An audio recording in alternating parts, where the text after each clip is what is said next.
Good day, I'm Tamara McHale and this is your JIS news for Monday, August 24. The International Monetary Fund IMF is projecting that the Jamaican economy will grow by 1.4% in the 2015-2016 fiscal year. The head of the IMF mission to Jamaica made the declaration at a press conference on Friday to formally announce that the country passed the 9th IMF test.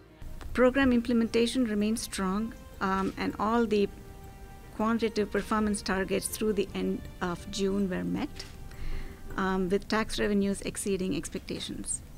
Structural reforms are also broadly on track. Jamaica will receive another $40 million from the multilateral agency when the IMF board ratifies the decision in September. In the meantime, the finance minister has reiterated that despite the political climate, the government will be sticking to plans outlined in the country's economic reform program. Despite the fact that even the blind could see that elections are on the horizon, we will not be engaging in any reckless unlocking of spending simply to satisfy a set of short-term cries and calls and needs. We will not. More persons continue to receive land titles as government seeks to formalize land settlement areas. Surveys and land title registration for over 1,000 households in the parishes of St. Anne, St. Mary and Portland have been completed. The land registration project is being carried out under the LAMP 2 extension with $2 million in funding from the Korea International Cooperation Agency, KOICA. 223 persons have already received their land titles, and Land Minister Robert Pickersgill issued another 3 on Thursday. As we enable and empower another 3 recipients thanks to this grant project, I want to urge them to use their titles productively. People with security of tenure take pride in their assets, and they work to improve the land for the benefit of themselves and their families. Minister Pickersgill says 873 titles have already been produced by the Commissioner of Lands, while another 132 are being processed. The fight against predial larceny continues to be strengthened through partnership with the private sector. On Thursday, BMR Jamaica Wind Limited in St. Elizabeth handed over a Toyota Hilux pickup to the Malvern Police Station in the parish. While receiving the pickup, National Security Minister Peter Bunting said the donation would help mobilize officers to bring about a reduction in accusatory crimes such as predial larceny, break-ins and general larceny. He pointed out that the parish was already showing a decline in violent crime.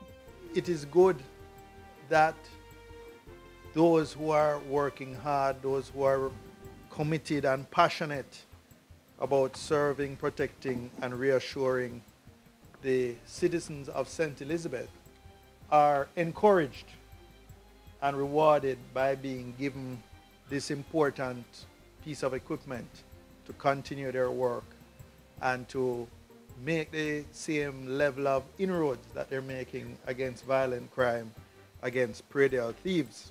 Historic and pioneering are the words being used by Health Minister Dr. Fenton Ferguson as he lauds the introduction of an associate degree program in funeral services and mortuary sciences at the Montego Bay Community College.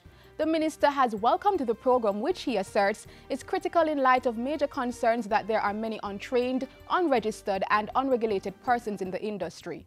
I said then that this was something that urgently needed to be addressed, especially where proper angling and infection control issues are concerned.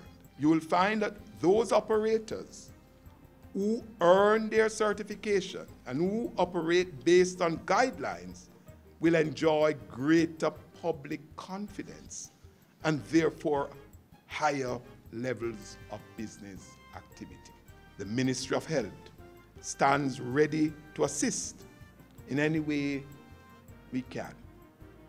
We fully endorse this program. The program will be executed in partnership with Humber College of Canada and the Funeral Directors Association of Jamaica.